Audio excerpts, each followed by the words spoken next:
Marine Le Pen, bonjour. Bonjour. Merci de nous rendre visite ici dans les locaux de Radio Freedom. Je précise que vous êtes arrivé à La Réunion hier. Alors pourquoi tant de critiques et de polémiques autour de votre venue durant un 20 décembre, date extrêmement importante dans l'histoire de La Réunion? Mais je n'en sais strictement rien. Je vais vous dire, je ne comprends pas. Je pense que la gauche n'a plus rien à dire en réalité. Elle n'a plus rien à proposer en termes de projet. Donc elle ne se conçoit et elle n'existe que par la création d'un adversaire rêvé en quelque sorte.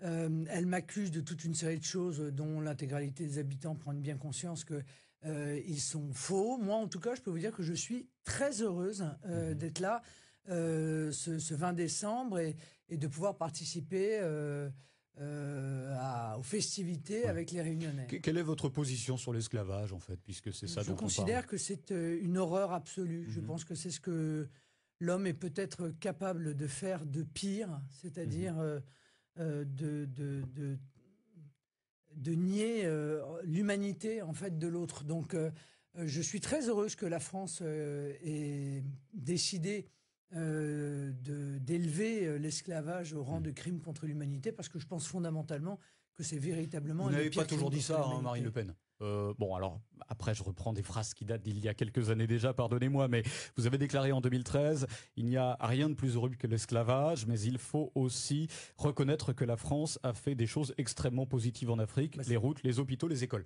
Voilà, tout n'est pas à jeter, c'est ce que vous dites. Non, mais d'accord, qu'est-ce que je dis d'autre aujourd'hui, qu'il n'y a rien de pire que l'esclavage.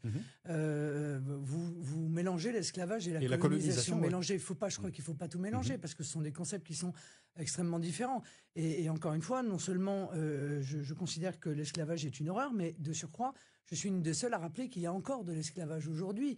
Dans le monde moderne que nous vivons, en 2021, il y a encore des hommes et des femmes qui sont vendus sur des marchés, notamment en Libye, par les islamistes. Et c'est aussi une des raisons pour lesquelles je considère que l'idéologie islamiste est une idéologie... Mais c'est la colonisation qui a aussi entraîné l'esclavage. Bon, voilà. Non, c'est pas vrai. Non. Parfois, il y a mis fin, même. C'est le cas de l'Algérie. Oui. Bah oui, mais d'accord, mais si vous voulez, moi, j'essaye d'être juste. Et en l'occurrence... voilà, vous dites notamment les Algériens de bonne foi reconnaissent que la colonisation n'a pas été une mauvaise chose. Oui, c'est vrai qu'il y a eu des apports en termes de modernité qui ont été des apports fondamentaux. Maintenant, l'Algérie a souhaité son indépendance, elle l'a obtenue. Ce qu'on finit par ne pas comprendre, c'est pourquoi l'intégralité des Algériens souhaitent venir en France aujourd'hui, après avoir obtenu leur liberté, justement. Concernant l'esclavage, faut-il être dans la repentance, ou ça, c'est quelque chose qui vous agace? Parce que ça a agacé beaucoup Jean-Marie Le Pen. Mais, voilà. Non, mais c'est pas un sujet, je crois que ça agace en fait beaucoup. Pourquoi? Parce qu'on a l'impression que les gouvernements successifs sont en permanence, en réalité, dans la repentance. Donc il y a un effet de déséquilibre, si vous voulez.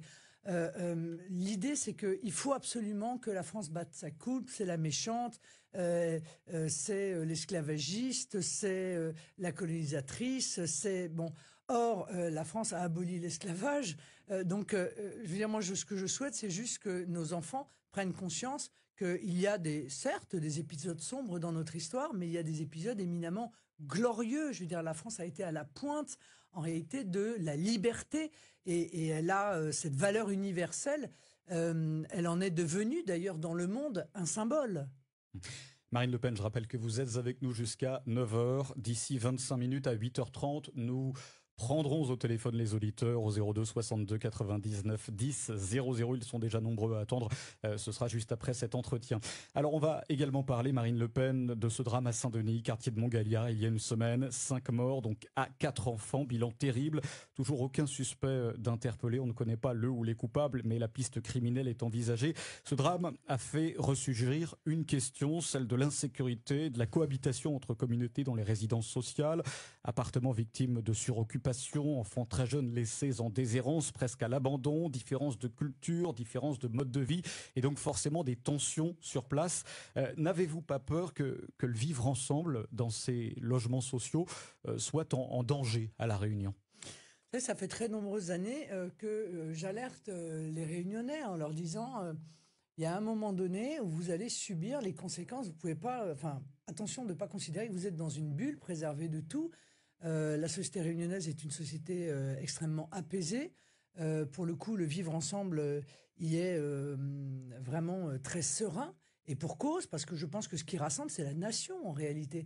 Et j'ai presque envie de dire que la Réunion, c'est la démonstration de ce que je dis partout. À savoir que le problème n'est pas un problème de couleur de peau, n'est pas un problème d'ethnie, n'est pas un problème de religion. C'est la nation qui unit. Je veux dire, c'est le patriotisme qui unit, c'est l'amour de la nation qui unit. Maintenant, il peut y avoir des déstabilisations quand des gens arrivent nombreux d'ailleurs, même s'ils sont français. Là où vous avez été accueillis très bien, de manière positive, il y a quelques jours. Même s'ils sont français, les modes de vie sont différents et du coup, ça crée une déstabilisation de la société. Donc, je viens dire aux Réunionnais, vous n'êtes pas dans une bulle. Ça veut dire que s'il y a une déstabilisation de Mayotte, et c'est le cas, et ça s'aggrave très vite, vous serez obligatoirement touché par cette déstabilisation. Donc ne considérez pas que Mayotte c'est un autre problème. Mayotte c'est aussi votre problème. C'est la raison pour laquelle je crois qu'il est urgent que j'arrive au pouvoir, car je suis véritablement la seule à avoir la volonté de régler le problème dramatique. Vous affirmez, Marine Le Pen, que le grand remplacement a commencé à Mayotte ou pas ? Écoutez, quand les Mahorais sont un quart de la population en réel, c'est-à-dire qu'il n'y a pas 270 000 habitants à Mayotte, ça c'est un mensonge. Il y en a 450 à 500 000 et tous les décideurs vous le disent. Bon, ça veut dire que la société mahoraise est sur le point de s'arrêter. Si et vous êtes en train de nous dire que cela pourrait avoir des conséquences chez nous à La Réunion. Bien sûr. On pourrait être les victimes collatérales, c'est ça ? Mais bien sûr, quand vous voyez le niveau d'insécurité qu'ils vivent, les pauvres, quand vous voyez l'effondrement de l'enseignement, l'effondrement du système de santé, qu'est-ce qui va se passer ? Eh bien, tout naturellement, les Mahorais vont quitter Mayotte. Ils commencent déjà à le faire et ils vont aller en partie en métropole. Comment leur reprocher Mais personne ne leur reproche. C'est bien pour ça que je vous dis. Tout le monde a intérêt à voter pour moi, parce que tout le monde a intérêt à ce que le problème de Mayotte soit réglé, que les Comoriens soient renvoyés chez eux. C'est déjà le cas, c'est déjà le cas à Mayotte. 70% des Kwassa sont interceptés. Mais non, mais ça c'est des bêtises. Mais bien sûr que c'est des bêtises, écoutez. On nous ment. Mais bien sûr qu'on vous ment, ils sont incapables de savoir combien de personnes arrivent. Je veux dire que j'ai parlé avec des responsables sur place, qui sont des responsables de l'ordre, ils disent on n'en sait absolument rien combien de gens arrivent, on n'en sait rien. Vous décrivez Mayotte comme un gruyère en fait. Comme un gruyère. Mais oui, mais bien sûr c'est un gruyère parce que tout est fait pour que ce soit un gruyère. Donc je pense qu'il faut régler ce problème avec une très grande autorité et une très grande fermeté, surtout une très grande urgence, parce que en un an la situation s'est aggravée dans des proportions qui sont spectaculaires. Et tout le monde a à y gagner au rétablissement de l'ordre, de la sécurité et de la loi à Mayotte, y compris les Réunionnais. Le droit du sol, qu'est-ce qu'on en fait ? On le supprime, pour tout le monde d'ailleurs, enfin partout. Partout en France, on supprime le droit du sol. C'est dans mon référendum. Moi, j'ai fait une grande loi que je soumettrai aux Français, dans lequel il y a toute une série de mesures qui visent à arrêter l'immigration folle que nous vivons. Territorialiser la maternité de Mamoudzou, c'est ce qui a été proposé. Mais non, on arrête le droit du sol, on arrête la régularisation de clandestins. Ce sera plus possible de régulariser un clandestin. Mais vous ne pouvez pas dire qu'on n'a rien fait jusqu'ici. Rien.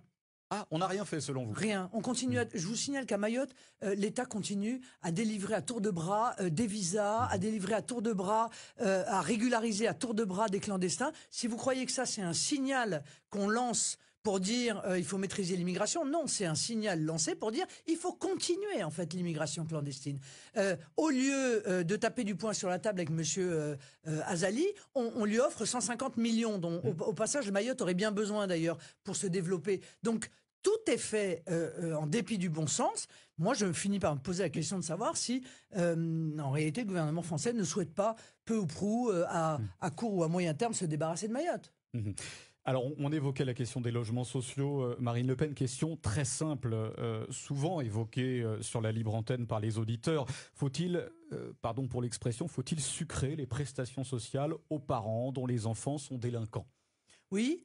Ah bon? Alors d'abord, il faut donner une priorité. Dans mon référendum, il y a la priorité nationale, c'est-à-dire réserver les prestations sociales aux nationaux non, d'abord, ou il faut aux réserver. étrangers. Oui. D'abord, il faut qu'il y ait une priorité d'accès au logement social aux Français. Ça, c'est la première chose. Deuxièmement, il faut réserver les allocations familiales aux Français.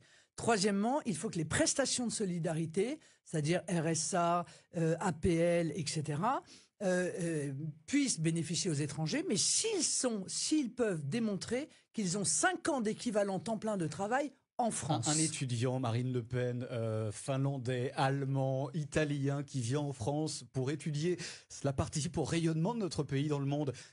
À cette personne, à cet étudiant, les APL, il ne faudrait pas... Mais dans quel pays c'est gratuit, ça? Alors voyez-vous, moi, je suis désolé de vous dire, oui.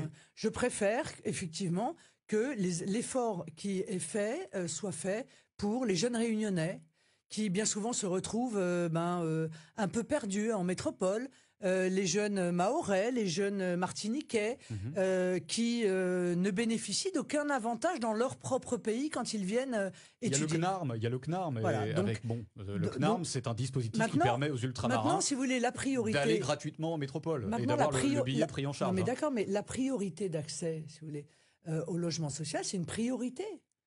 Voilà, c'est-à-dire que entre un Français et un étranger, c'est le Français qui passe en premier. Je trouve que c'est la moindre des choses. Voilà, c'est du bon sens parce que ces logements sociaux, je suis désolé de le rappeler, mais c'est nous qui les payons. Ce sont nos parents qui les ont payés, ce sont nos grands-parents qui les ont construits.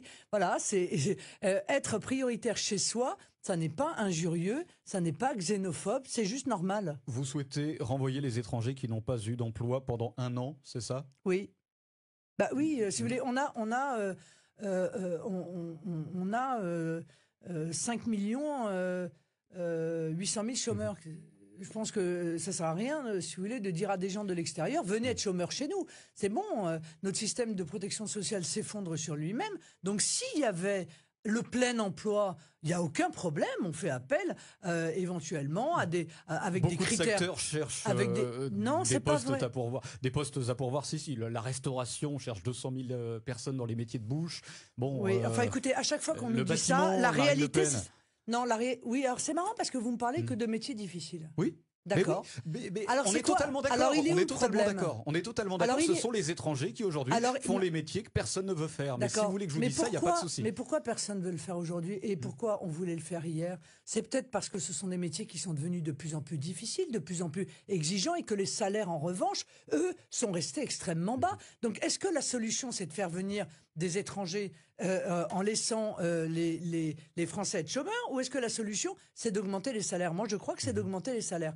Donc, qu'est-ce que j'ai proposé, moi? J'ai proposé que toutes les entreprises qui veulent augmenter de 10% leurs salariés jusqu'à 3 fois le SMIC, l'État, que je représenterai si je suis élu, n'augmentera pas les cotisations patronales. C'est-à-dire que les cotisations patronales seront gelées, ce qui permettra de pousser à l'augmentation des salaires. Et vous verrez alors que la situation s'arrangera. Parce que je vais vous donner un exemple. En Grande-Bretagne, ils ont arrêté l'immigration. Beaucoup. Eh ben, qu'est-ce qui s'est passé? Il y a eu une augmentation de 8,8% des salaires. En Australie, avec le Covid, il y a eu un arrêt total de l'arrivée des étrangers pour travailler. Le CDE dit que l'impact budgétaire de l'immigration est quasi nul. Oui, bien sûr. Vous n'y croyez pas ça non plus. Mais je n'y crois pas. Toutes les études, vous les rejetez en bloc, en fait, Marine Le Pen. Écoutez. Si l'immigration enrichissait la France, il y aurait 50 responsables politiques qui viendraient vous dire qu'il en faut plus. Est-ce que vous avez vu un responsable politique venir vous dire qu'il faut plus d'immigration? La réalité est non. Et je vous signale que les étrangers en France sont 2 fois plus au chômage que les Français. Alors, faut arrêter de me dire qu'il y a un enrichissement. S'il vous plaît, ça n'est pas vrai. Cela renvoie de l'étranger, Marine Le Pen.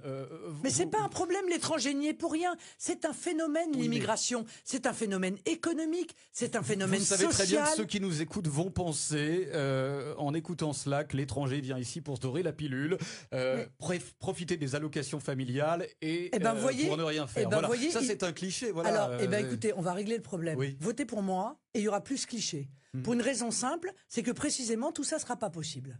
Donc l'étranger qui viendra, ce sera parce Vous dites que vos qu'il mesures travaille. peuvent faire baisser de 75% les flux, c'est ça, entre notamment l'Afrique et notre pays, la France? Non, moi je n'ai pas donné de chiffres. Je dis au mieux, Oui. je pense qu'au mieux, ça peut effectivement arrêter ce phénomène. Pourquoi? Parce que vous dites que ça crée un appel d'air, en fait, ces prestations sociales et la situation actuelle. Tout est un appel d'air. Le droit du sol est un appel d'air. Les prestations sont un appel d'air. Les régularisations sont un appel d'air. Tout ça est un appel d'air. Donc, il faut que les gens qui viennent chez nous subviennent à leurs propres besoins. Vous comprenez, c'est ça le principe. Je crois que c'est pas honteux. Donc soit ils travaillent et donc ils subviennent à leurs propres besoins, soit ils ont un patrimoine qui leur permet de subvenir à leurs propres besoins. Mais ce qui est sûr, c'est que la société française a trop de pauvres, trop de chômeurs pour pouvoir prendre en charge des gens qui seraient dans la difficulté dans leur pays respectif. Alors parlons et revenons, si vous voulez, même si vous l'avez déjà fait, Marine Le Pen, on va parler un petit peu plus précisément du pouvoir d'achat, mais localement. Ce que vous dites, Marine Le Pen, et je mets des guillemets, l'octroi de mer doit redevenir un moyen de préserver les produits locaux de la concurrence des produits étrangers. Voici ce que vous déclarez. Actuellement, cet octroi de mer, dans sa forme actuelle, ne fait pas bien le job, c'est ça? Je dis même pire, je dis que ça contribue largement à la cherté de la vie. Voilà. En fait, qu'est-ce qui se passe, si vous voulez? Aujourd'hui, les municipalités à La Réunion sont financées avec l'octroi de mer. Moi, la question que je pose, c'est pourquoi? Alors ça s'explique par des raisons très simples. Pourquoi elles ne sont pas financées? Parce que l'impôt, les recettes fiscales ici sont plus faibles que pour les communes de métropole. C'est aussi simple que cela.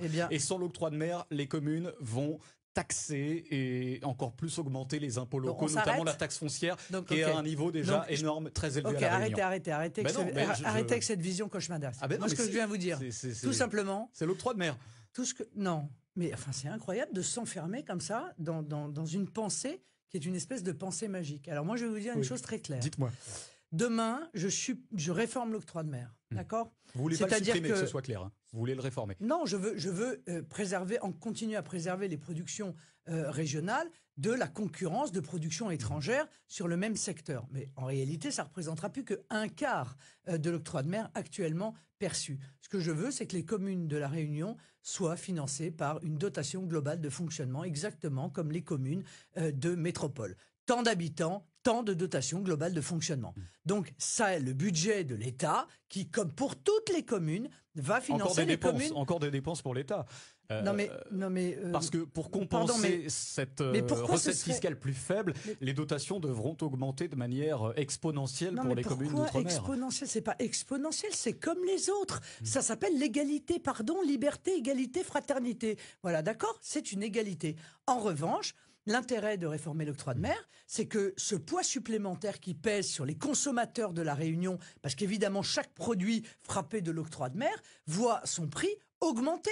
Et après, on se retrouve avec des habitants de La Réunion qui n'arrivent plus à faire face à l'augmentation du coût de la vie. Donc, je pense que le meilleur moyen d'agir pour rendre du pouvoir d'achat aux Réunionnais, c'est de créer les conditions d'une égalité dans le financement des communes. Pour que ce soit clair, l'octroi de mer, c'est-à-dire qu'on enlève l'octroi de mer sur les produits faits à La Réunion, c'est ça? On enlève cet octroi de mer? Non, on enlève l'octroi de mer sur tous les produits français qui sont importés et les produits de l'Union européenne qui sont importés et les produits qui ne rentrent pas en concurrence avec de la production locale. Ça va quand même faire du... Bruxelles sera d'accord?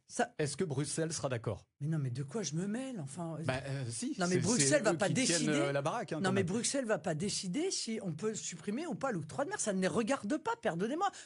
C'est une compétence de l'Europe. Non, sur ce sujet-là, ça ne les regarde pas. Pardon. C'est encore un des seuls sujets sur lequel on peut encore bouger le petit doigt sans demander l'autorisation à Madame von der Leyen. Vous voyez. Donc on va en profiter. Donc je pense que c'est de bonne politique. Voilà, je pense que c'est de bonne politique que de faire cela, et ce qui va permettre finalement effectivement de rendre 300 millions aux Réunionnais. Pour peu, et là je le dis encore une fois solennellement, pour peu que la grande distribution n'en profite pas pour laisser les mêmes prix, alors même qu'elle ne paye pas les mêmes taxes. Et ça, croyez-moi que les Réunionnais et moi-même, nous serons très attentifs à cela. 7% d'écart de coût de la vie entre la Réunion et la métropole. Chiffre de l'INSEE. récent qui Oui, date enfin, d'il y a quelques années. 28% sur les produits alimentaires. Tout à fait. Je vois que vous connaissez bien d'accord. les chiffres, Ouais, effectivement, ouais. bravo. Mais sur le total, ça fait 7%. Donc au final, est-ce que ce débat sur la vie chère, Oui, mais le problème, il monsieur, c'est existe que réellement? le problème, c'est que plus les gens sont modestes, plus la part de produits alimentaires est importante dans leur budget. Donc, vous imaginez bien l'injustice que ça représente. C'est-à-dire que plus on est modeste, plus en fait la vie chère vous frappe. Donc, il faut évidemment agir sur ce sujet. Ok. Allez, on rappelle que d'ici 9 minutes, nous prendrons les auditeurs au téléphone. On marquera une petite page de publicité à la moitié de cette émission. Et vous êtes attendus, vous qui nous écoutez au 02 62 99 10 00. Marine Le Pen sera très heureuse, évidemment, de vous répondre. On va parler de la nouvelle route du littoral, dossier qui, selon vous, Marine Le Pen, a été très mal géré. Alors, mal géré, par qui et pourquoi? Bah, je veux dire, je me demande même si ça ne mériterait pas une enquête parlementaire. Parce qu'on en fait pour moins que ça, quand même. 1 milliard de dépassements, je pense que ça mérite quand même une enquête parlementaire pour savoir effectivement qui a failli, qui n'a pas fait son travail. Parce que on peut pas dire ah bah oups il y a 1 milliard de plus, bah c'est l'État qui va payer, vous voyez, ça fait en gros c'est gratuit, c'est l'État qui paye, hein, ça c'est Et l'Europe également. c'est Hollande qui disait merci l'Europe là-dessus aussi. Non, arrêtez avec le merci l'Europe, je vous en supplie, je le redis, nous versons chaque année cette année 27 milliards d'euros à l'Europe. Elle nous en rend 18. Donc la balance est négative selon vous? Mais c'est pas selon moi. Non mais d'accord, vous prenez des chiffres, il n'y a pas de souci. Non, mais là, je veux dire, personne ne conteste que nous sommes contributeurs nets à l'Union européenne. Ça veut dire que nous versons plus que nous touchons. Et il y a des années où c'est 7 milliards de plus, des années où c'est 8 milliards de plus. Donc, c'est l'Union européenne qui devrait nous dire merci. Parce que si demain on versait pas ça, eh bien son budget n'arriverait pas à le tenir, voyez-vous. Donc, arrêtons de dire merci à l'Union européenne, c'est notre argent. La nouvelle route du littoral, alors est-ce qu'il faut que l'État, parce que ce chantier est au point mort, le chantier n'avance pas, on ne sait plus quoi faire. Huguette Bello, nouvelle présidente de région de gauche qui succède à Didier Robert, est bien embêtée. Faut-il que l'État remette encore et encore et encore la main à la poche? De toute façon, on va pas laisser une demi-route dans la mer. Enfin, je veux dire, faut être raisonnable à un moment donné. Donc, il va falloir évidemment le terminer. Faut-il le terminer comme il a été conçu? Ça, je sais pas. Fallait-il pas faire une route intégralement sur pilotis, comme ça avait été d'ailleurs proposé par les ingénieurs de Bouygues? Très certainement. On ne sait pas pourquoi il y a eu cette espèce d'obsession de mettre des digues de chaque côté. Bon, il faut envisager aussi qu'il va falloir gérer l'arrivée à Saint-Denis, parce que si c'est pour avoir des embouteillages à l'arrivée, ça sert à rien. Bon, enfin donc il faut manifestement remettre ce dossier, revoir ce dossier, remettre ce dossier à plat, et puis demander au service pour le coût technique de l'État ce qu'il en pense pour trouver la même solution, en même temps la plus rapide pour les Réunionnais et la moins chère pour l'État. Mais il y aura un droit de suite quand même. Enfin, alors, avec moi, en tout cas, il y aura justement votre grand ministère d'État de la France d'outre-mer et de la politique maritime pourrait-il permettre, parce que c'est dans votre programme, il faut préciser que vous êtes l'une des seules candidates à proposer un programme détaillé, très précis, très chiffré sur l'outre-mer. Justement, ce grand ministère d'État de la France d'outre-mer et de la politique maritime pourrait-il contribuer à mieux gérer ce dossier alors? La vraie question, en fait, et ça touche pas que la Réunion, ça touche aussi les départements de métropole, c'est est-ce que les grandes infrastructures comme ça doit relever en réalité des collectivités territoriales? La réponse est non. En fait, l'État a abandonné l'aménagement du territoire depuis maintenant 30 ans. Je pense que c'est un des grands dossiers de la prochaine présidentielle. Aménager le territoire, permettre qu'il n'y ait pas des méga-pôles d'un côté et des déserts de l'autre, permettre qu'il y ait de l'emploi partout, avec des entreprises partout, permettre justement la réflexion sur ces grandes infrastructures qui, à mon avis, ne peuvent être véritablement gérées correctement que par les services de l'État et conçues en fait par les services de l'État. Il nous reste 5 minutes avant les questions d'auditeurs. Marine Le Pen, passons à la politique nationale. Alors, je reprends une phrase de Louis Alliot ce week-end sur RTL. J'ouvre les guillemets. Éric Zemmour facilite la tâche d'Emmanuel Macron. Voici ce qu'il a déclaré. Vous partagez son point de vue ou pas? C'est-à-dire que c'est Éric Zemmour a fait l'aveu qui, je crois, fait basculer la campagne en réalité. Il a dit les Républicains doivent me donner les parrainages, car si je n'ai pas les parrainages, Marine Le Pen sera à 25%, Dixit au-dessus d'Emmanuel Macron au premier tour, et donc Valérie Pécresse ne sera pas au second tour. Donc en fait, il vient dire lui-même... C'est un aveu. Bah oui, c'est un aveu. Il vient dire lui-même, il faut me donner les parrainages parce que c'est moi qui vais permettre à Valérie Pécresse d'être au second tour. Donc moi, si vous voulez laisser les Français avec un choix Pécresse, Macron, c'est-à-dire en fait Macron-Macron, parce qu'ils ont exactement la même vision et la même politique, je pense que c'est un véritable drame. Parce qu'au deuxième tour, il faut avoir le choix entre deux projets qui soient deux projets différents, deux visions qui soient différentes. Or, la vision de Mme Pécresse et la vision de M. Macron sont parfaitement égales. Alors, on va parler d'un sujet un petit peu sensible concernant le Rassemblement national et même depuis l'époque Front National, la question des parrainages. On en est où très concrètement, Marine Le Pen? Alors là, je crois que pour cette fois-ci, plus que les autres, c'est encore plus compliqué de savoir si les maires vous donnent des parrainages parce qu'en gros, vous ne pouvez pas aller les récupérer sur place. Quoi. Oui, voilà, exactement. C'est plus le cas. Mais alors, on en est où très concrètement là? Est-ce que vous êtes en danger ou pas pour une éventuelle candidature? Très concrètement, on galère. D'accord. Et très concrètement, on n'est pas les seuls. En réalité, tout le monde galère. C'est-à-dire Mélenchon galère. Macron, il galère Non, Macron, il galère pas. Il a les élus socialistes qui lui donnent. Les LR non plus. Mais tous les autres, oui. Et ça pose un problème démocratique, si vous voulez. Parce que aujourd'hui, il suffirait d'une ligne, d'une modification législative pour... L'anonymat, c'est ça? Bien sûr, comme c'était avant. Il n'y a aucune raison pour que le nom des maires soit rendu public. Y a-t-il des pressions ou pas sur les maires? Bien sûr. Ah oui? Bah, évidemment, il y a des pressions, ou alors il y a presque une autocensure. La peur de pression, ça suffit parfois. Mais il y a beaucoup de maires courageux aussi, hein. C'est-à-dire qu'ils sont conscients que pèse sur eux le fonctionnement de la démocratie, et donc qui accordent leur parrainage. Mais ça devient de plus en plus complexe. J'appelle d'ailleurs le maire de la Plaine des Palmistes, vous donnera son parrainage ou pas? Bah, écoutez, j'en sais rien. Je vais le solliciter, oui. et d'ailleurs je demande aux 24 maires de la Réunion de réfléchir à m'accorder leur parrainage. Oui, mais c'est pas un vote. Ce que je veux dire, c'est que l'idée, c'est pas que les maires qui vous parrainent aient les mêmes idées que vous. C'est pas un vote. C'est Si vous prenez les maires de la Réunion pour des grands philanthropes passionnés par la démocratie et la question présidentielle, pardon, mais vous allez être déçu, Marine Le Pen. Oui, eh bien, je rappelle aux maires que je suis arrivé en tête dans toutes leurs communes aux élections européennes. Bon, voilà, allez, on conclut cette première partie entretien. On marque une petite page de publicité qui, rassurez-vous, vous qui nous écoutez, ne va pas durer longtemps. Je prends tout de suite après les questions au standard. Vous êtes déjà extrêmement nombreux au 02 62 99 12 00, 10 00 surtout. Et on se retrouve tout de suite après.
National. Je précise que demain à 9 heures, nous recevrons Fabien Roussel pour le Parti communiste également en visite à La Réunion. Marine Le Pen, on va prendre les questions d'auditeurs au téléphone. Alors il y en aura qui seront évidemment peut-être un peu plus véhéments que les autres, mais vous n'êtes pas en sucre évidemment et vous savez vous débrouiller. Je ne me fais pas d'inquiétude. Allez, on va prendre un premier appel au 02 62 99 10 00. Il y a déjà beaucoup de gens qui veulent vous parler. Bonjour. Est-ce qu'il y a quelqu'un au bout du fil? Bonjour. Allô? Oui, bonjour monsieur, bienvenue. Bonjour. Oui, une petite question à Marine Le Pen, s'il vous plaît. Oui, elle vous écoute, Marine Le Pen. Oui. Oui, Madame Le Pen, s'il vous plaît, que le respect que je vous dois. J'aurais deux questions. Les deux questions, c'est si vous êtes président demain, est-ce que vous avez prévu une façon pour les personnes victimes des immeubles insalubres, des immeubles... Alors, précisez votre question, monsieur. Oui. On ne va en prendre qu'une, malheureusement. La question, c'est quoi? C'est une réparation, une compensation pour les victimes de Montgaillard, c'est ça? Voilà. Compensation financière, c'est ça? Alors, la région donne déjà 50 000 euros. Ok, très bien. C'est votre question, monsieur, c'est ça? Pardon? On a compris l'essentiel, monsieur. Merci beaucoup. Marine Le Pen, alors, alors ça, c'est pas forcément une compétence de présidente, mais c'est vrai que ce drame a provoqué beaucoup d'émotions à La Réunion. Mais bien sûr, j'ai été horrifié, comme l'ensemble des Réunionnais, par ce drame épouvantable et ces 5 décès qui ont évidemment laissé 5 familles en deuil. Et puis, ces 200 familles qui, la veille de Noël, n'ont plus de toit sur la tête. Donc je pense que bien sûr, les collectivités territoriales doivent faire le nécessaire pour que les choses s'arrangent dans les plus brefs délais. Ce qui m'inquiète un peu plus, c'est qu'on me dit qu'il y a une forme de multiplication comme ça, des incendies criminels d'habitation. Donc je tiens à vous dire que moi je considère que ces tentatives ou ces incendies criminels doivent être sanctionné avec la plus grande fermeté. Je rappelle que l'incendie criminel d'un lieu d'habitation est un crime passible de la cour d'assises et qu'il faut peut-être arrêter de correctionnaliser à tour de bras au motif d'aller plus vite. Il faut vraiment rappeler que ce sont des choses qui sont éminemment graves et qui peuvent évidemment se terminer par des drames comme celui auquel les Réunionnais ont assisté à Saint-Denis. On continue avec vos questions. On va essayer d'être un maximum concis dans les questions, évidemment, messieurs, dames qui nous écoutez. Bonjour, nouvel auditeur, bienvenue. Oui. Bonjour Marine. Bonjour, bonne fête. Bonjour Charles. Bonjour madame. Alors, je m'appelle Fanny et ça fait 3 ans que je suis à l'île de la Réunion. Pour moi, vivant en France, j'ai compris ce que le discours de Madame Marine Le Pen vis-à-vis de l'immigration. Malheureusement, aujourd'hui, elle est à l'île de la Réunion et quand on parle de immigration à l'île de la Réunion et de Marine Le Pen, souvent on confond avec le racisme et la couleur de peau. Moi, j'aimerais savoir comment elle compte gagner le cœur des Réunionnais en leur expliquant que l'immigration n'est pas racisme, mais non plus couleur de peau. Mais vous avez parfaitement raison, merci de poser cette question. Il est évident que s'opposer à l'immigration massive, dérégulée, clandestine n'est en aucun cas du racisme. C'est juste du respect de la Constitution, du respect de la loi et surtout du respect des habitants qui subissent les conséquences de cette immigration clandestine. Donc moi j'ai envie de dire aux Réunionnais, dont beaucoup quand même savent très bien qu'il n'y a aucun racisme chez moi, parce que encore une fois nous avons fait 31%, plus de 31% à La Réunion aux dernières élections européennes. Donc il y en a beaucoup qui ont déjà compris, il y en a d'autres qui doivent comprendre, et pour comprendre il faut qu'ils regardent ce qui se passe à Mayotte. Vous voyez, à Mayotte on a fait 45% aux dernières européennes. Et pourtant les Mahorais sont noirs de peau, sont musulmans, donc on peut pas venir leur dire qu'ils font preuve de racisme. Ce serait vraiment injuste. En réalité, ils prennent conscience ils ont pris conscience au fur et à mesure du temps de ce que c'est que les conséquences de l'immigration massive, clandestine qu'ils subissent, c'est-à-dire une société qui s'effondre, des pouvoirs publics qui s'effondrent, une santé, une justice, une police qui s'effondre et une insécurité qui fait qu'à 18h, heures, plus personne ne sort, que sur les plages, plus personne ne va, qu'ils n'ont qu'une peur dès qu'ils rentrent dans leur voiture, c'est de mourir, et que lorsqu'ils mettent leurs enfants dans un bus pour aller à l'école le matin, eh bien, ils ne savent pas s'ils récupéreront leurs enfants le soir. Donc, la place très importante de l'islam à Mayotte, ça vous dérange ou pas? Le mais minaret qui absolument pas. retentit? Mais non, absolument pas. Alors, il y a une laïcité à deux vitesses alors. Mais absolument. Bah, si. Mais non, mais. À Hénin-Beaumont, un minaret qui retentirait, je ne sais pas si ça plairait aux habitants. Mais non, mais pardon, enfin, je veux dire, il y a 97% de musulmans à Mayotte, donc le minaret retentisse pose aucune difficulté.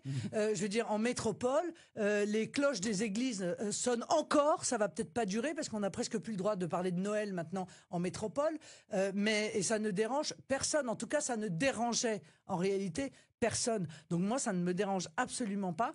Et vous avez bien vu que ça ne les dérangeait pas non plus de voter pour moi. Donc il faut arrêter que cette accusation de racisme, elle est stupide, violente, injuste.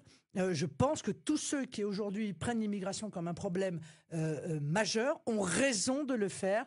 Ce qui se passe en métropole le démontre, ce qui se passe à Mayotte encore plus. On continue avec vos questions au standard 02 62 99 10 00. Je rappelle le numéro, vous êtes déjà très nombreux. Bonjour. Allô, oui, bonjour. Bienvenue madame. Bonjour, je suis à l'antenne. Oui, tout à fait, vous êtes en direct, Marine Le Pen vous écoute. Bonjour Charles, bonjour Madame Marine Le Pen. Vous avez évoqué l'esclavage, qu'il fallait cesser de faire des excuses sans les actes. C'est vrai que la France a connu aussi des épisodes plus glorieux, les siècles des Lumières, les droits de l'homme, la liberté, la Constitution. Qu'est-ce que vous pensez que de la Réunion, qui connaît de fortes inégalités, les jeunes partent faire des études, reviennent, n'ont pas de boulot. Le Pôle emploi ne sert à rien, il nous envoie faire des formations pour faire la peluche à Disney World. Le coût de la vie est très cher, un pack de yaourt fabriqué à La Réunion est à 6-7 euros. Et ici, si on n'est pas dans les petits papiers de l'élu politique, du maire, on n'a pas d'emploi, on n'a rien, on n'a aucune aide. Les aides ne s'appliquent pas. Et ici, c'est magouille, fraude et copinage. Est-ce que vous pensez que la Réunion, c'est la France aussi, une partie de la France, ou la Réunion est restée une colonie qui désintéresse la France? Voilà ma question, madame. Merci à vous. Merci. Vous êtes sévère et je sens bien sûr une frustration dans vos propos que je peux comprendre parce que beaucoup de Réunionnais, comme beaucoup d'ailleurs d'habitants d'outre-mer, se sentent complètement abandonnés par les gouvernements successifs depuis en fait le retrait de Jacques Chirac, qui a été le dernier président à s'intéresser à l'outre-mer. Donc moi, j'ai une grande politique pour l'outre-mer. Je comprends que quand vous êtes jeune, vous avez besoin d'être aidé. J'ai toute une série de propositions pour les jeunes, de manière générale, d'ailleurs pour tous les jeunes de France, notamment une exonération de l'impôt sur le revenu avant 30 ans, une exonération d'impôt sur les sociétés pour les jeunes entrepreneurs de moins de 30 ans, un prêt jeune couple pour les jeunes qui veulent fonder une famille. Mais fondamentalement, je vois bien que c'est la création d'emplois qui est fondamentale. Or, à La Réunion, le problème, c'est que le chômage est massif, si vous voulez, massif. Est-ce que vous vous rendez compte qu'il y a autant de gens au chômage à La Réunion que de gens qui travaillent dans le secteur privé ? C'est à égalité. Donc c'est considérable. C'est pour ça que je veux une grande loi de programmation pour l'outre-mer sur 15 ans. Je veux faire de l'outre-mer en fait la base de départ du grand projet de développement maritime de la France. On est parti, je l'ai dit, à la conquête de l'espace. Eh bien, il faut partir à la conquête de la mer parce que nous avons le deuxième domaine maritime du monde et il y a des milliers d'emplois différents autour du secteur de la mer pour permettre à des jeunes d'y trouver les moyens d'exprimer leur talent, d'y développer leur énergie. Et c'est effectivement, vous avez raison de le dire, une urgence. Parce qu'aujourd'hui, tout ça est un peu, il faut bien le dire, en jachère. Parce que l'État s'en désintéresse, eh bien, l'État considère que il suffit que tout ça vivote pour que ça aille bien. Eh bien, vivoter, c'est pas suffisant et je comprends que la jeunesse attend d'autres choses. On continue. Prochain appel, prochain auditeur, bienvenue. Allô ? Bonjour madame. Oui, bonjour. Bonjour. Allez-y, posez votre question, je vous en prie. Bonjour, monsieur. Voilà, je voudrais poser une question à Madame Le Pen. Au niveau de... J'ai une fille qui est étudiante en ce moment. Je voudrais savoir, est-ce que c'est normal qu'un enfant qui veut avancer dans la vie, qui veut approfondir ses études, parce qu'il a ses parents qui travaillent, qu'elle n'a pas droit aux bourses parce que la maman ou le papa qui travaille, je voudrais savoir qu'est-ce que vous pourriez faire. La question des tranches, voilà. Oui, je comprends. Qu'est-ce que vous pouvez faire pour ça? Parce que moi, je vois, c'est pas normal qu'un enfant qui veut avancer dans la vie, qui veut subvenir à ses besoins plus tard, qui n'a pas droit à aucune bourse ou rien, et parce que ses parents travaillent. Elle est partie, pardon. Il y a des gens qui travaillent pas, ils ont droit à toutes les... Vos enfants, ils sont partis en métropole? Non, elle fait ses études ici à La Réunion. Elle fait ses études ici. Ouais. Oui. Oui, bah écoutez, je vais pas rentrer dans le détail parce que, mais je pense que c'est le travail du grand ministère d'État que je veux mettre en œuvre, ministère d'État de l'Outre-mer, que de vérifier que, eh bien, en Outre-mer, les jeunes peuvent faire leurs études et avoir autant de chance, si vous voulez, et peut-être revoir les seuils qui sont, c'est vrai, souvent très bas pour permettre aux jeunes de continuer des études. Or, il est fondamental de permettre à la jeunesse réunionnaise de pouvoir faire des études parce que c'est elle qui va participer au développement futur de l'île. Allez, on continue avec vos appels. Bonjour. Bonjour. Est-ce qu'il y a quelqu'un au bout du fil? Allô? Oui. Bonjour, madame. Oui, c'est à moi. Oui, tout à fait, c'est à vous. Bienvenue, vous êtes en direct. Bonjour, messieurs, dames. Bonjour. À Madame Le Pen, une remarque et une question. En ce qui concerne l'Europe, je vais baisser ma radio. S'il vous plaît, il y a un petit Larsen. Et après, ce sera parfait. Je vous en prie, madame, allez-y. En ce qui concerne l'Europe, pourquoi, je n'entre pas dans les détails, vous avez dit beaucoup de choses. Pourquoi ne pas s'en tenir et garder à l'esprit que si l'Union européenne a été créée il y a bien des années, il y a bien longtemps, c'est pour qu'il y ait justement aussi une solidarité européenne au niveau des 27 pays. Ce qui explique, parfois dit un peu crûment, que l'on donne tant, mais que l'on reçoit tant. Si on est dans une Europe solidaire, comme j'entends souvent prôner l'expression, on devrait accepter parfois de donner un peu plus et d'en recevoir un peu moins parce qu'on a gardé l'esprit de solidarité européenne. En ce qui concerne l'immigration... Madame, une question par auditeur, je suis navré. Beaucoup de monde souhaite poser des questions à Marine Le Pen. Vous ne m'en voulez pas, madame, on reste sur l'Europe. C'est très rapide. Je tenais à le dire. Sur l'immigration, il y a beaucoup de choses que vous dites aussi, très bien parfois, un peu moins bien. La question, madame, sans vouloir vous brusquer. Oui. La question, madame, sur l'immigration, et après, je vous libérerai. Pourquoi je pense ne faudrait-il pas, dès l'arrivée des migrants sur notre sol, les obliger à suivre un programme d'intégration, comme ça se fait dans d'autres pays d'Europe, l'intégration par la langue, l'intégration par l'histoire. On a compris, madame, on a compris. L'intégration par nos valeurs citoyennes. Ainsi, peut-être pourrait-il mieux s'intégrer et poser moins de problèmes. Je vous remercie, madame. Je vous libère.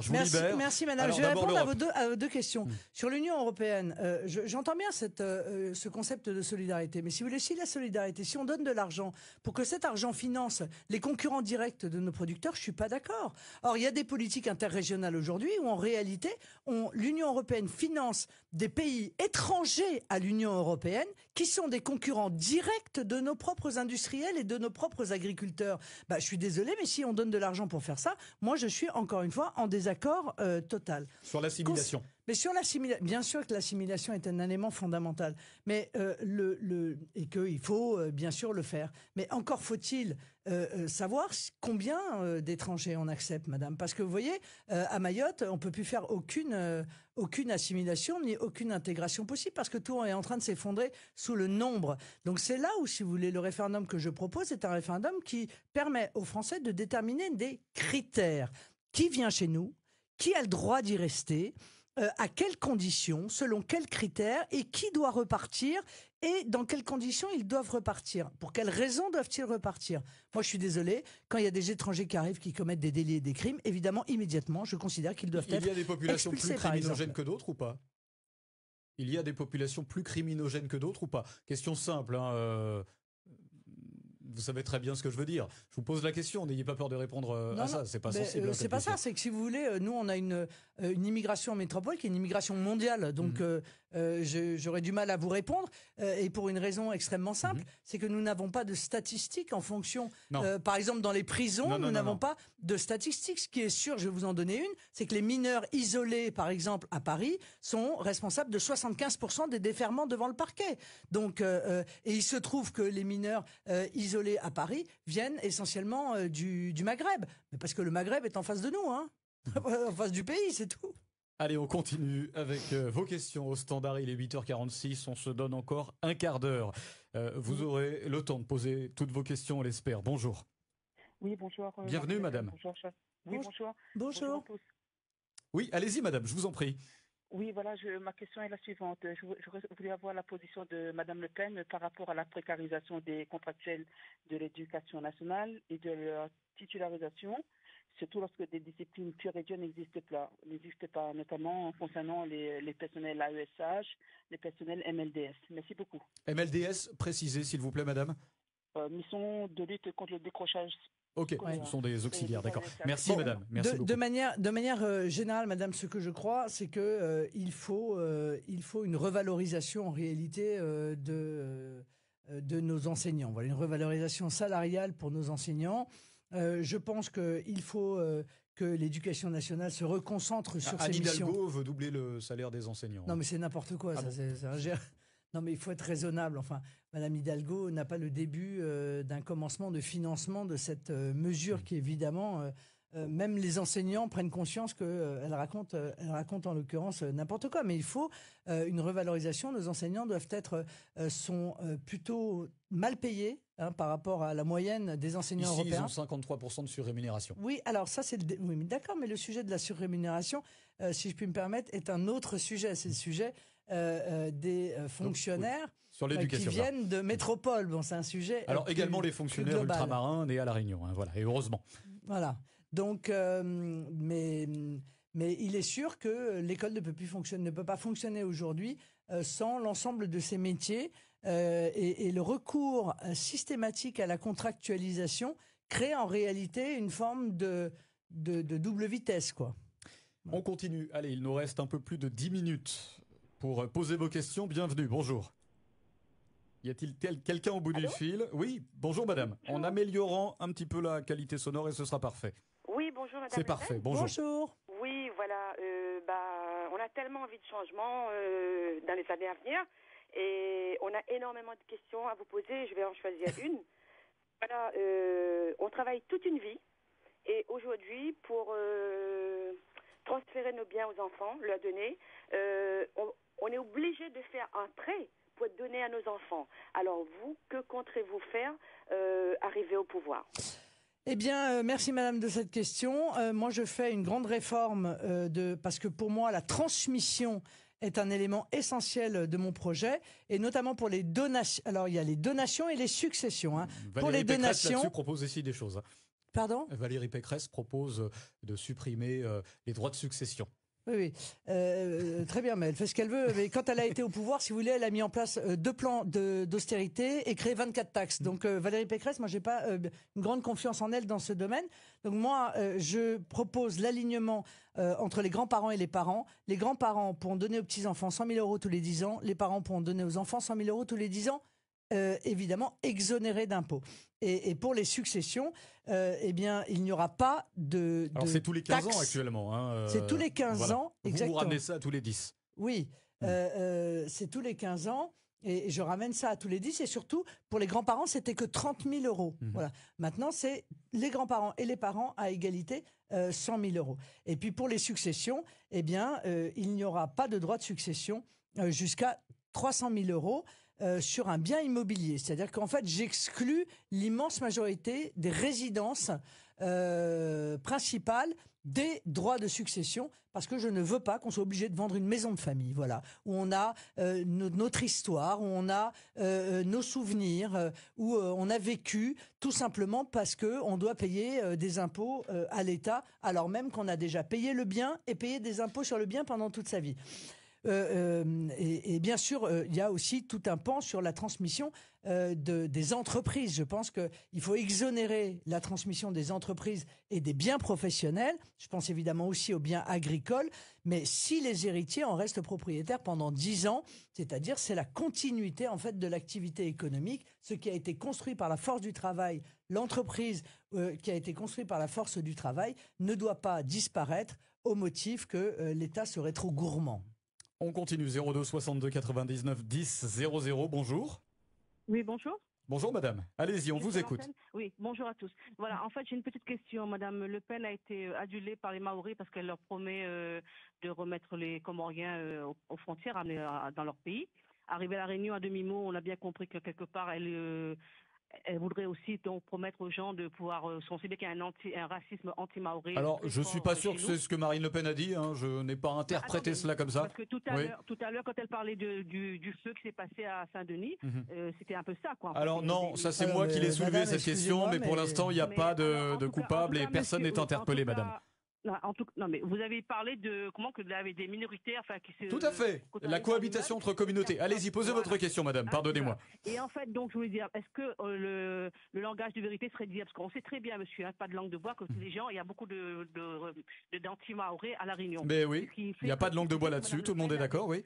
C'est qui fait que Mme Le Pen fait des scores incroyables. Mais est-ce que les gens ont compris que les Mahorais sont français?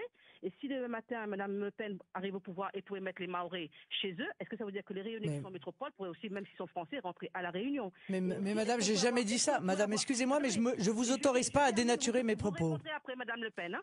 Est-ce qu'on peut avoir aussi les chefs de lycée ou autre, le nombre de Français Mahorais qui y a à la Réunion, le nombre de Français métropolitains qui ont à la Réunion, qui occupent les postes? Parce que les gens croient... Okay. Alors ça, c'est une autre question, madame. Je crois que cette minorité est responsable de tous nos malheurs. Et ça c'est là-dessus se nourrit en fait Marine Le Pen pour pouvoir faire des voix. Il faut être réaliste. Mais nous, Rayonnais, on subit le même racisme en métropole.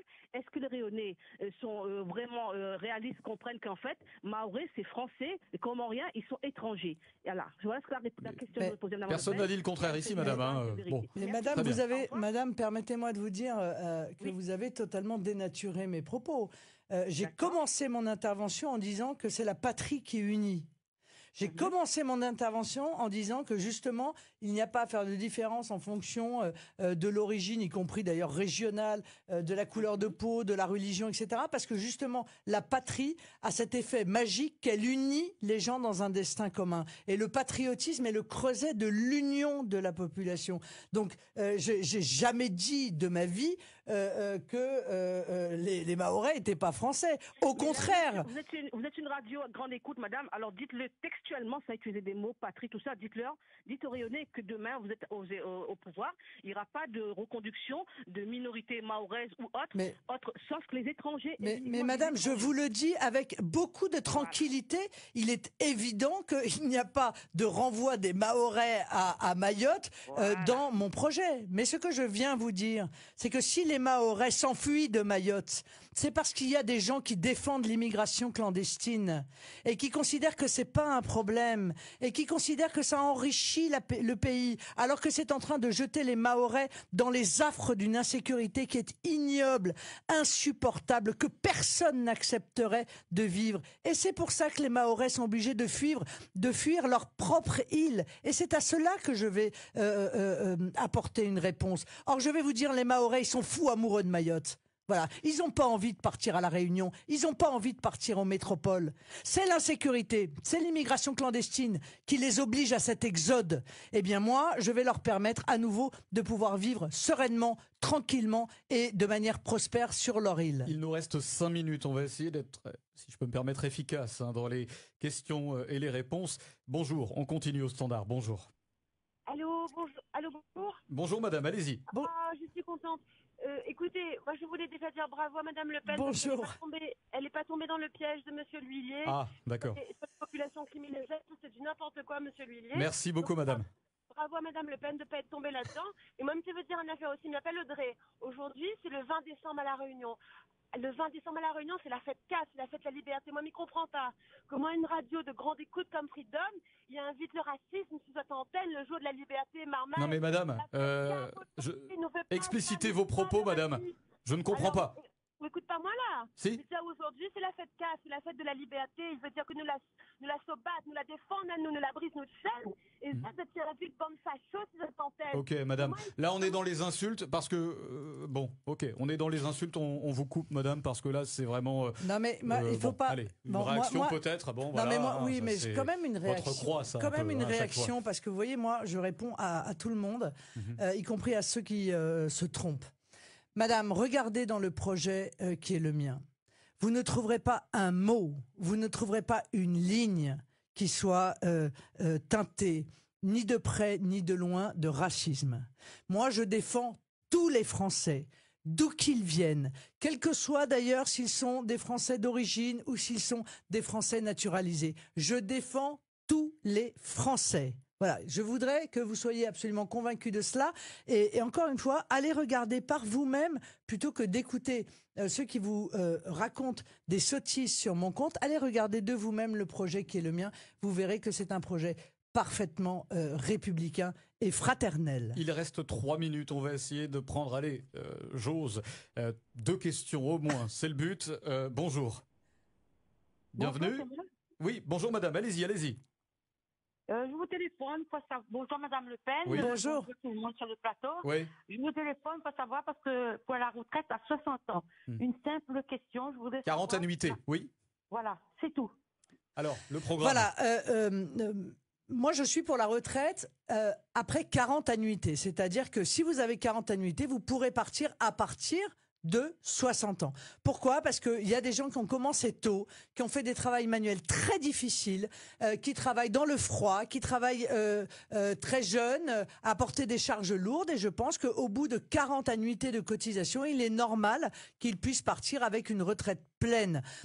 Or, mes adversaires politiques sont pour la retraite à 63, à 64 ans, c'est-à-dire que, en fait, pour une partie de la population, eh ben, ils partiront pas à la retraite avant 68, 69, un voire médecin 70 qui commence ans. à 30 ans partira pas avant 70 ans avec votre programme, hein, pardon de vous le dire. Non, mais vous avez raison. Mais excusez-moi, c'est moins pire que ce qui arrive aujourd'hui, parce qu'aujourd'hui, c'est 42 ans. Donc, vous voyez, le même médecin, il partira à 72. Bon, avec le système actuellement, et peut-être 73 d'ici quelques mois.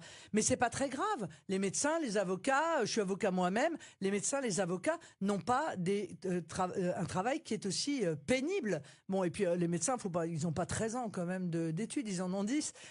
Donc, mais c'est pas une difficulté, encore une fois. Puis on n'est pas obligé de partir à la retraite.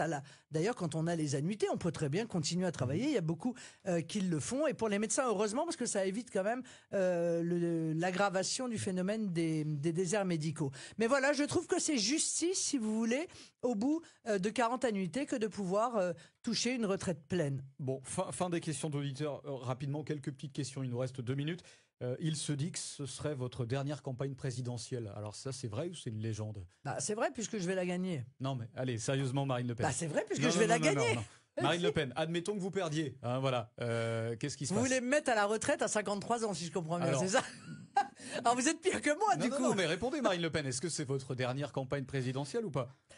Bah, écoutez, je peux pas je peux pas m'engager comme ça parce qu'en politique on dit jamais. Mais a priori, si vous voulez, si je ne gagne pas cette élection présidentielle, je pense qu'il y aura d'autres personnes qui représenteront donc le ce corps, sera la dernière campagne présidentielle. Voilà. Oui. On verra, oui. Oui. Probablement. Voilà. Il y a une en lassitude, politique, encore une fois, c'est pas un phénomène de Florian lassitude. Philippot nous disait, pour tout vous dire, hein, Florian Philippot, on l'a reçu il y a déjà 1 an et demi ici, il nous a dit que vous étiez, au bout du rouleau, que vous n'en pouviez plus et que vous ne songiez qu'à arrêter. Voilà, c'est ce qu'il nous avait confié dans les coulisses. Oui, mais voilà, Florian je dis tout, je Philippot, balance. ouais, Voilà. mais Florian Philippot devrait pas cracher dans la soupe. Hein, parce que c'est pas bien, c'est jamais bien. Quel que soit le camp politique où on fait ses premières armes, il faut jamais cracher dans la soupe. C'est une question d'honnêteté, d'honneur. Non, je vais très bien, je suis très en forme, je pense que chacun le constate. Je suis très volontaire, je pense que je vais gagner cette élection présidentielle. Je souhaite la gagner parce que je pense que la France va vraiment très mal. Question vraiment, la toute dernière, et pardonnez-moi, c'est une question indiscrète, mais pas tant que ça parce que ça regarde les finances des Français. Il y a une première dame de France, elle s'appelle Brigitte Macron. Y aura-t-il un premier homme de France ou pas ? Bah écoutez, non, a priori pour l'instant non. Mais ce qui est sûr, c'est que je ne vais pas m'obliger à me marier au motif que certains... c'est le schéma habituel. Non, mais je voudrais juste vous dire qu'on est en France et en 2021, quoi. Vous voyez, au 21e siècle. Donc on n'est pas obligé de se marier pour être quelqu'un. Moi, en l'occurrence, je ne suis pas marié, donc a priori, j'entrerai célibataire à l'Élysée. Clémentine Autain sera ravie d'entendre ce discours. Clémentine Autain sera ravie de vous entendre là-dessus. Et c'est tant mieux parce que du coup, eh bien, j'aurai tout mon temps à consacrer justement à l'ensemble des Français. Donc pas de premier homme, uniquement 6 chats, je crois, c'est ça? Voilà. Mais je rentrerai avec mes 6 chats à l'Élysée. Ça changera un peu parce que il y avait toujours des chiens. Il n'y a pas de raison, quoi. Un peu de justice. Marine Le Pen, merci beaucoup. Donc, pardon, vous êtes célibataire. Hein, oh, mais c'est pas possible. Vous voulez me faire une proposition ou quoi? Je me permettrai pas. Bah alors. Non, je me permettrai pas. Non, mais c'est vrai que ça concerne parce que voilà, le vous poste de première dame et vous coûte 300 000 euros. Vous êtes célibataire ou pas? Non, je suis pas du tout célibataire. Bon, voilà, c'est là-dessus que va se terminer cet entretien. 1 heure d'entretien, voilà, avec Marine Le Pen. Je précise que vous serez cet après-midi à la Plaine des Palmistes à la rencontre de Johnny Payette, le maire de la Plaine des Palmistes, qui est officiellement, votre soutien, l'un de vos principaux soutiens à La Réunion. Merci beaucoup Marine Le Pen d'avoir été les nôtres de votre invitation ce matin. Et merci aux éditeurs.